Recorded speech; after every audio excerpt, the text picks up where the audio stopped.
they'll lynch you. But he did, and he laughs. You are different. You're a different kind of fish.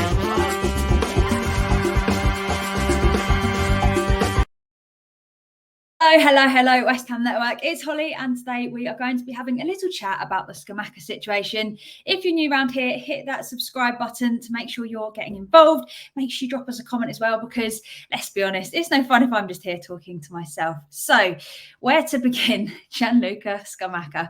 It's another bit of news that we really didn't need at the moment, just when we were hoping we could finally focus on getting players in. Another rumour breaks that Scamacca may be leaving, and this is because Serie A giants, Inter, are likely to reach an agreement with West Ham for the 24-year-old striker. He's been said to want to return to Italy for a while. We've heard all the rumours, with Italian media basically keeping saying he's keen on a move, but then the rumours were denied and we thought, okay, maybe it wasn't true. Was there any truth behind it?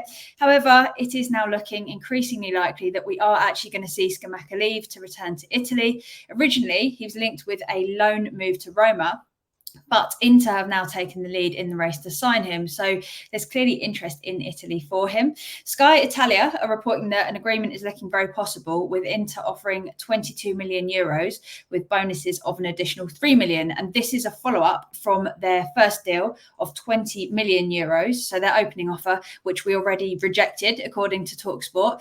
That is, just to put it into perspective, the equivalent of 17 million pounds. And this is very short of the 30 million euros that we've been asking for, but now it's being said that 25 million euros would actually be enough for us to settle the deal, with bonuses of another 5 million on top of this. So the first question is, do we sell Scamacca? So I'm going to start by saying I really don't want to sell Scamacca. We bought him last year for £35.5 million, meaning that we'll almost certainly make a significant loss. If we sell him for 25 million euros, like it's being rumoured that we'd be happy to accept, this equates to 21 million pounds, which is a loss of 14.5 million pounds. Quick maths. So a 14.5 million pound loss on a player that we've barely got to use and that we've had for one season when it was looking promising. And I'd felt really excited about seeing what he was capable of, because I've been saying for ages that he's a bit of a middle ground between an Antonio and an Ings, and I think he'd be a combination of making a bit more happen than Ings does, but being more clinical than Antonio. And when he has been fit for us, he's looked good. He's shown a lot of potential, and the whole problem was the injuries. And I think I would find it a lot easier to accept if we decided not to play him when he'd been available to play.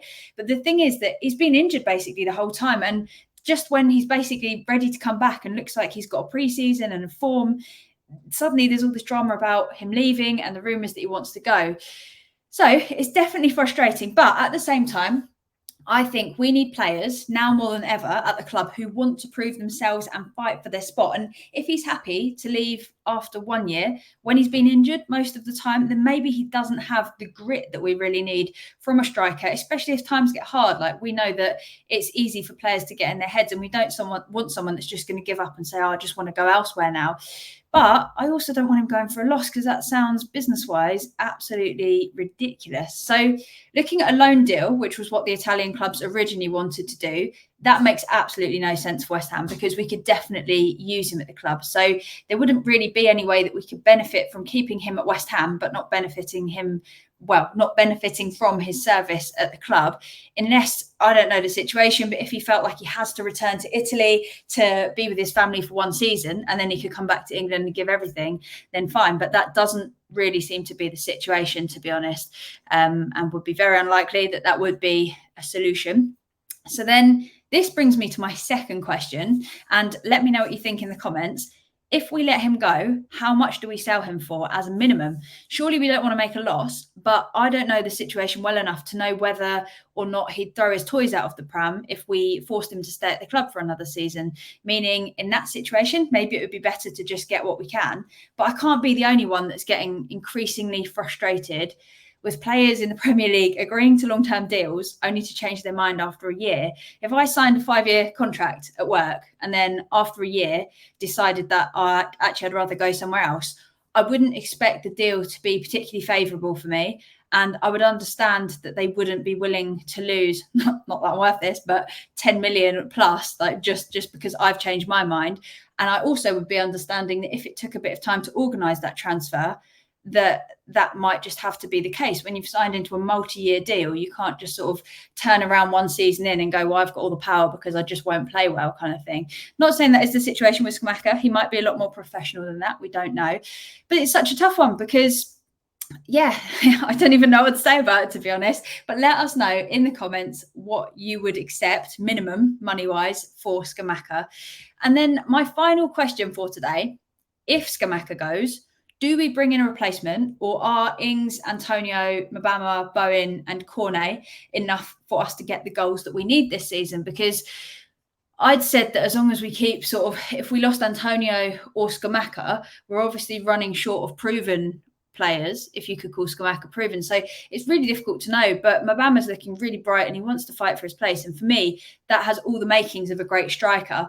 I'm just concerned that if he didn't hit the ground running, say in the Premier League, that there'd be so much pressure on his shoulders if we were to lose Scamacca and Antonio wants to leave. We don't know what's going to happen by the end of the transfer window with him, that maybe it would put a lot of pressure on Mabama, which wouldn't help him to really flourish in the ways that he could. But I want to see what Mabama can do because I am excited from what I've seen from him.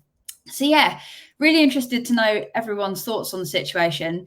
It is just a frustrating one because, like we've said a million times, it's been one that's been rumoured and then it's disappeared again and everyone said, oh no, it wasn't true. It was just like Italian media trying to stir things up. But it's back and surely there must be enough truth behind this for us to be concerned, and it's certainly not sounding great. So as always, let us know in the comments the answers to the 3 questions. Number 1, do we sell him? Number 2, how much would you accept for him as a minimum? And number 3, do we need a replacement striker if he leaves? We definitely didn't need to add more transfer targets onto our list of players that we need to sign. We just need to get some business done. If we could stop losing and leaking players, that would be really handy. Give this video a thumbs up to send some transfer window luck. And you never know, we might get a signing because of it. So thanks as always for watching. Have a brilliant Tuesday. And until next time, come on, you Irons. Bye.